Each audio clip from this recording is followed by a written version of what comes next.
அனைவருக்கும் வணக்கம். யாழ்ப்பாணத்தில் கெல்பிங் வீடியோ செய்கின்ற ஒருவர் கைது செய்யப்பட்டு பிணை மறுக்கப்பட்டதன் பின்னணியில் தொடர்ச்சியாக பல்வேறு யூடியூப் அதாவது கெல்பிங் வீடியோ செய்கிறவர்கள் தாங்கள் கெல்பிங் வீடியோவிலிருந்து நிறுத்துவதாகவும் அதிலிருந்து விலகுவதாகவும் கூறியதன் பின்னணியில் வன்னியில் டிகே கார்த்திக் என்பவர் நேற்று மாலை 3:30 மணி அளவில் கைது செய்யப்பட்டிருக்கின்றார். இது சம்பந்தமான விரிவான காணொலியை பார்ப்பதற்கு முன்னர் எமது காணொலி சேவைக்கு புதியவராக இருந்தால் அல்லது சப்ஸ்கிரைப் பண்ணாமல் தொடர்ந்து பார்ப்பவராக இருந்தால் தயவுசெய்து சப்ஸ்கிரைப் பண்ணுங்கள், ஷேர் பண்ணுங்கள், கமெண்ட்ஸ் பண்ணுங்கள், லைக் பண்ணுங்கள். அருகில் இருக்கின்ற பெல் ஐக்கானை கிளிக் பண்ணி நாங்கள் போடுகின்ற காணொலிகள் அனைத்தையும் உடனுக்குடன் பார்க்கக்கூடியவாறான நோட்டிஃபிகேஷனை ஏற்படுத்திக் கொள்ளுங்கள்.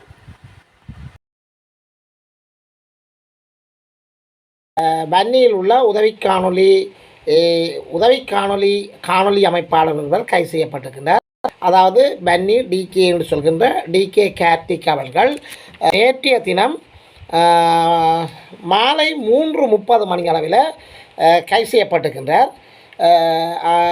இவர் சம்பந்தமாக பல்வேறு குற்றச்சாட்டுக்கள் சில ஊடகங்களில் வெளிவந்திருக்கின்றது.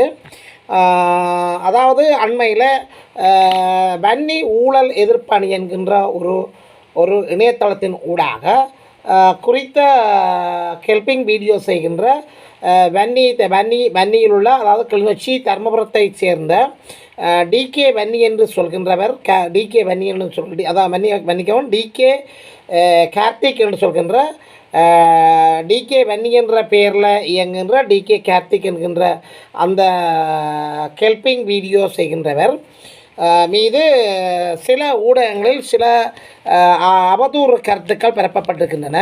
சில ஊடகங்கள் அவர் மீதான சில குற்றச்சாட்டுக்களை முன்வைத்திருக்கின்றன. வன்னி ஊழல் எதிர்ப்பணி குறித்த உதவி காணொலி இயக்குனர் மீது சில குற்றச்சாட்டுக்களை முன்வைத்ததாக தகவல்கள் வெளியாகியிருக்கின்றன. இந்த குற்றச்சாட்டுக்கள் சம்பந்தமாக அர்ச்சுனா ராமநாதன் அவர்கள் சில தினங்களுக்கு முன்னர் பாராளுமன்றத்தில் இது சம்பந்தமான கருத்துக்களை வெளியிட்டிருக்கின்றார். அவர் அந்த கருத்துக்களை வெளியிடுகின்ற போது யாழ்ப்பாணத்தில் ஒரு யூடியூப்பர் பெண்கள் மீதான அவதூறு கருத்துக்களை பரவுகின்றார் என்று சொல்லியும் வன்னியில் உள்ள டிகே என்கின்ற வன்னி யூடியூப்பர் மீதும் பல்வேறு குற்றச்சாட்டுக்கள் இடம்பெறுகின்றன என்று சொல்லியும் பாராளுமன்றத்தில் கருத்துக்களை முன்வைத்திருக்கின்றார். அது சம்பந்தமாக தன்னிடம் போதிய ஆதாரங்கள் இருப்பதாக கூறுகின்ற அர்ச்சுனா ராமநாதன் அவர்கள் இவற்றை வேறொரு நேரத்தில் தான் சமர்ப்பிக்க போவதாகவும் இவர்கள் மீது நடவடிக்கை எடுக்குமாறும் கோரியிருந்தார். இந்த நேரத்தில் வன்னியில் இன்னொரு பெண் மீதும் யாழ்ப்பாணத்தில் உள்ள ஒரு யூடியூப்பை நடத்துகின்ற ஒரு பெண் மீதும் அர்ச்சுனா ராமநாதன் அவர்கள் குற்றச்சாட்டுக்களை முன்வைத்திருக்கின்றார். இது சம்பந்தமாக கடுமையான விமர்சனங்கள் அர்ச்சுனா ராமநாதனுக்கு எதிராக சில இடங்களில் எழுந்திருப்பது கண்கூடாக காணக்கூடியதாக இருக்கின்றது. நாங்கள் தற்போது வன்னி டிகே அவர்கள் நேற்றைய தினம் மாலை 3:30 மணிக்கு கைது செய்யப்பட்டது சம்பந்தமாக சற்று விரிவாக பார்ப்போம். வன்னி டிகே என்று சொல்லப்படுகின்ற டிகே கார்த்திக் என்கின்றவர் கடந்த 4 வருடங்களாக பல உதவி காணொலிகளை எடுத்து வருகின்றார்.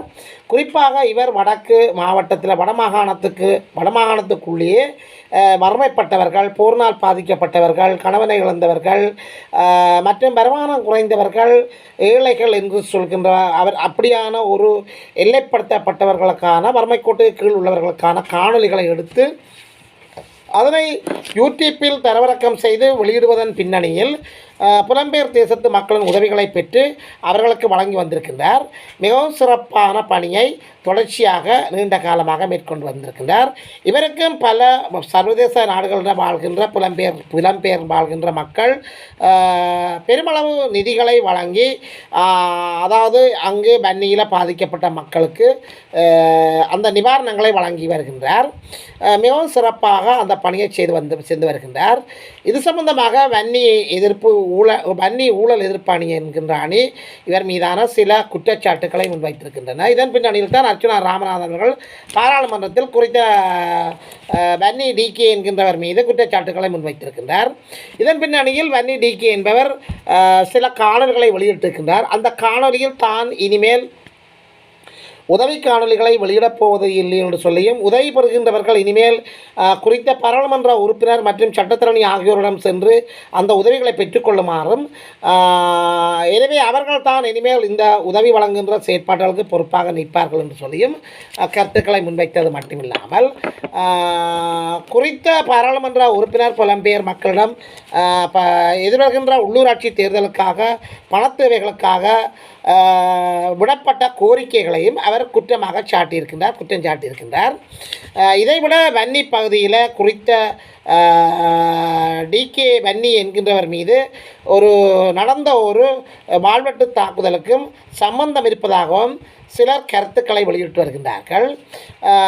தாய் தந்தை மற்றும் ஒரு மகன் உட்பட அவர்களுடைய வீட்டுகளுக்கு வாழ்வெட்டு குளிச்சென்று அவர்களை காயப்படுத்தியதாகவும் வாள்களால் வெட்டி காயப்படுத்தியதாகவும் சம்பந்தமான வழக்குகள் கிளிநொச்சி போலீஸ் பிரிவில் கிளிநொச்சி போலீஸில் முறையிட்டு அதன் சம்பந்தமான வழக்குகள் நடைபெற்று வருவதாகவும் விசாரணைகள் நடைபெற்று வருவதாகவும் இந்த விசாரணையில் முக்கியமாக வன்னி டிகே என்பவர் குற்றம் சாட்டப்பட்டிருக்கின்றார். எனவே இதற்காக வன்னி டிகே கைது செய்யப்பட்டிருக்கின்றாரா அல்லது அர்ச்சுனா ராமநாதன் அவர்கள் பாராளுமன்றத்தில் வன்னி டிகேயை பற்றி வெளிப்படுத்திய ஊழல் எதிர்ப்பணி சம்பந்தமான ஊழல் மோசடிகள் சம்பந்தமான விடயங்களுக்கு கைது செய்யப்பட்டிருப்பாரா என்பது பொறுத்திருந்து தான் நாங்கள் பார்க்க வேண்டும். நேற்றைய தினம் மாலை 3:30 மணிக்கு தர்மபுரத்தில் உள்ள குறித்த டிகே என்கின்ற உதவி காணொலி இயக்குநருடைய வீட்டுக்கு சென்ற போலீசார் அவரை கைது செய்திருக்கின்றார்கள். இந்த கைது சம்பந்தமான உறுதிப்படுத்தக்கூடிய சம்பவங்கள் உறுதிப்படுத்தக்கூடியதாக இருக்கின்றது. எனவே இதன் பின்னணியில் ஏன் அவர் கைது செய்யப்பட்டிருக்கின்றார், அவருக்கான விசாரணைகள் என்ன மாதிரி இருக்கும், விசாரணைகளில் என்ன மாதிரியான சம்பவங்கள் நடந்திருக்கின்றது என்பது பொறுத்திருந்தான் பார்க்க வேண்டும்.